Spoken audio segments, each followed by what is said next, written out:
Hi, this is Alex Helmbrecht, the Sports Information Director at Chadron State College, and I'm sitting here this morning with Chadron State men's basketball coach Brent Bargan.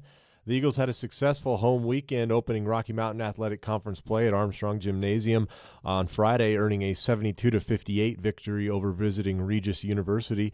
And then that was followed by a heartbreaking 66-62 loss against Metro State. The Roadrunners entered the game as the number 2 ranked team in the nation. We'll talk about that here in a second.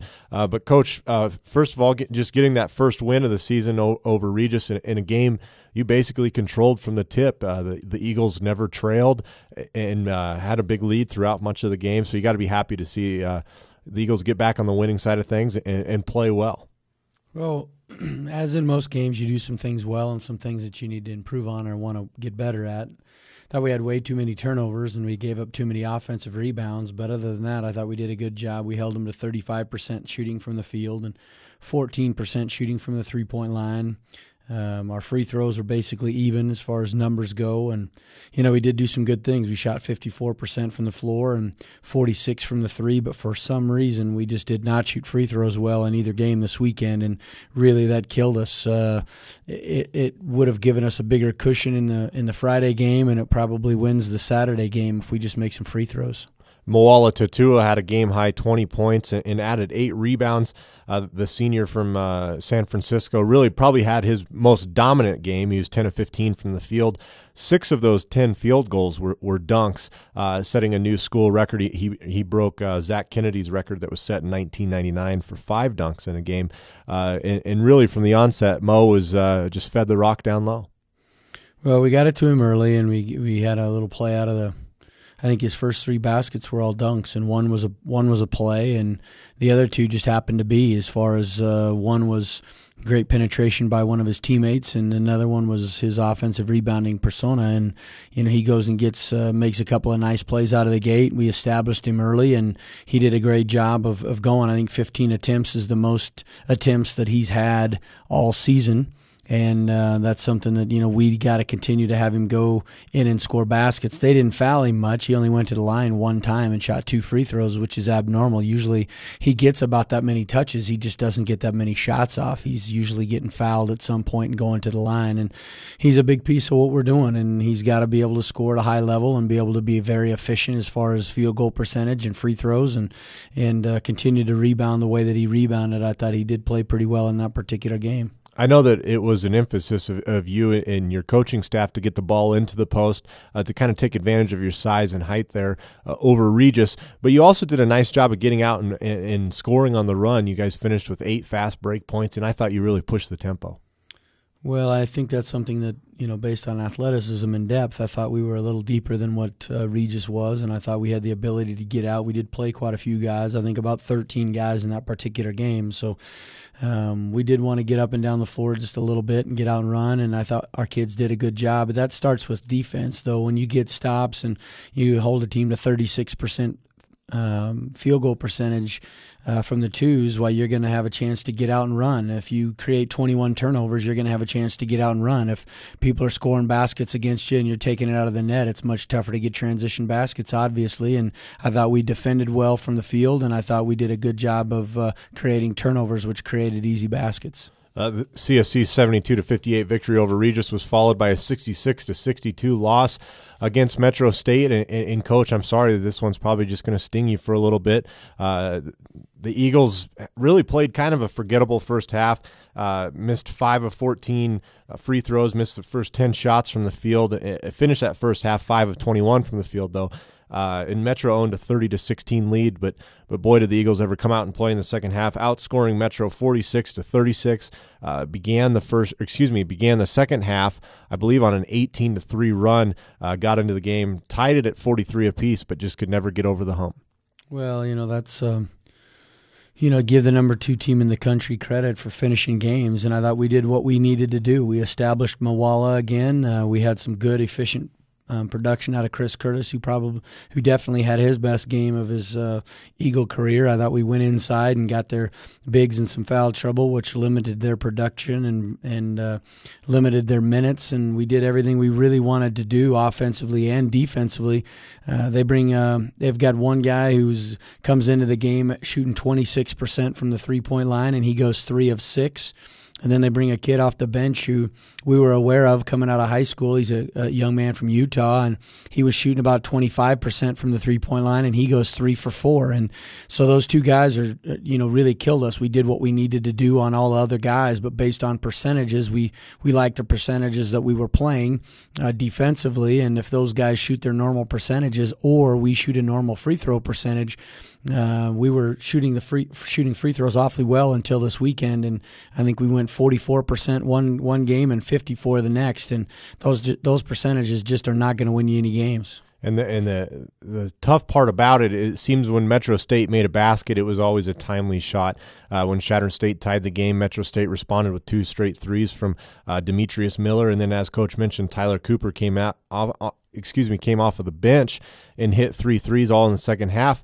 Basically because 3 players had received 5 fouls, fouling out, trying to guard Moala Tatua in the post.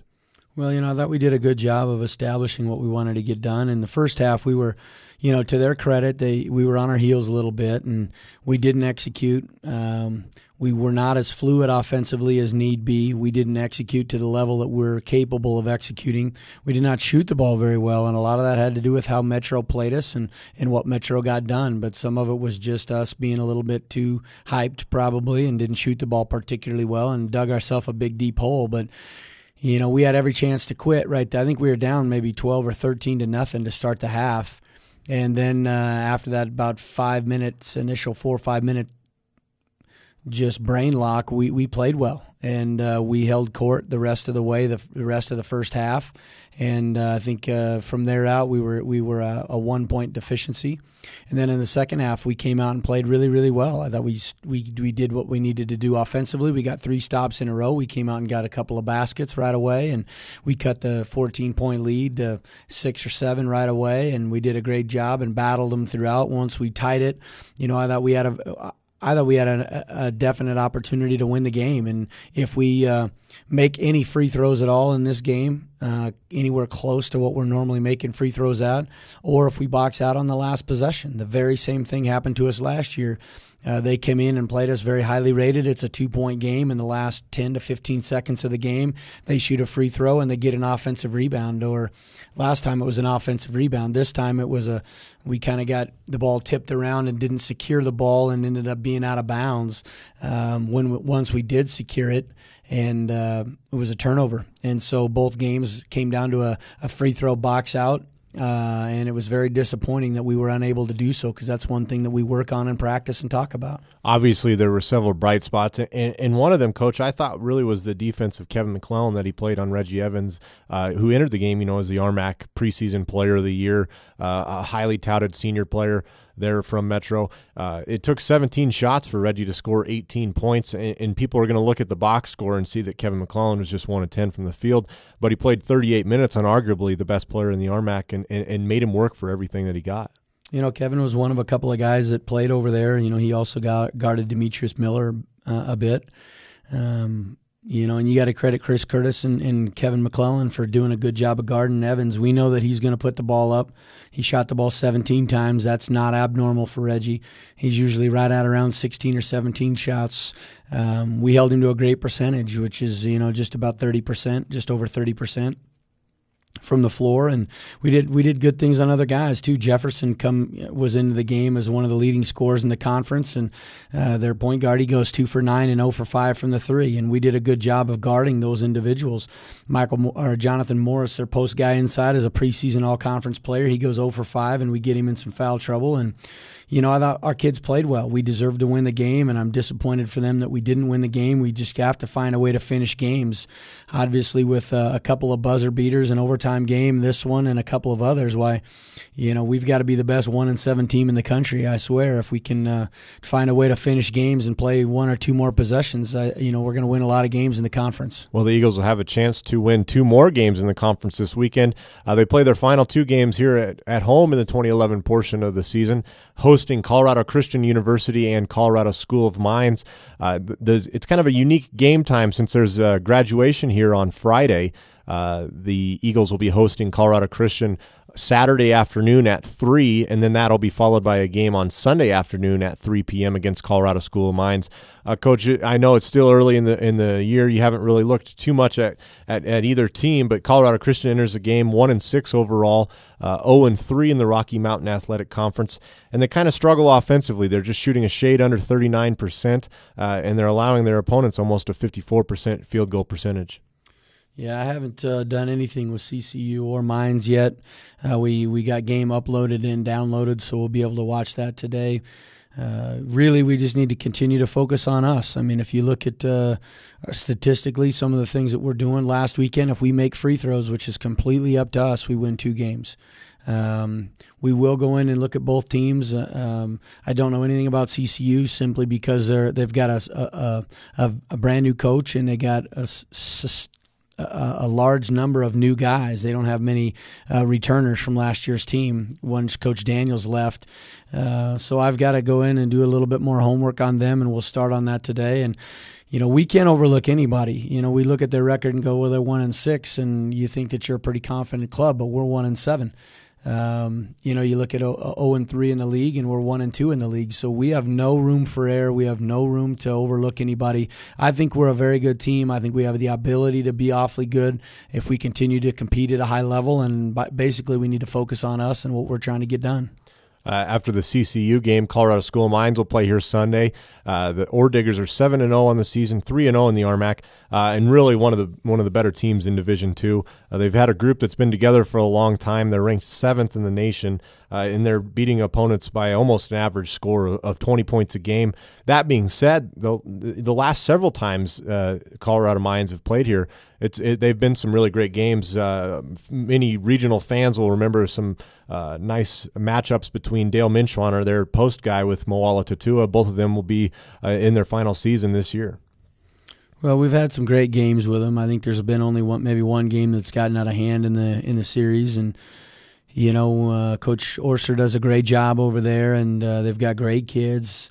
Brett Green's a point guard and 18 points a game. Minchweiner, as you mentioned, is a senior, and he and Moala have had some good games. He's averaging 13.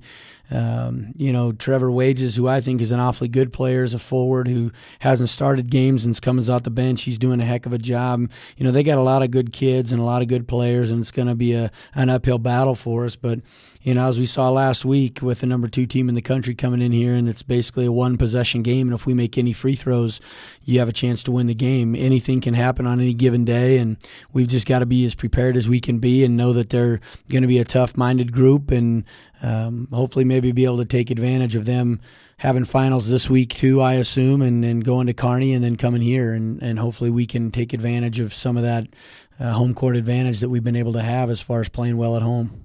All right, Coach. Well, I hope the Eagles can keep the momentum even if they gained in a tough loss to Metro State and play well this weekend against CCU and Colorado School of Mines. Best of luck to you. Thanks, Alex. We have played well, and without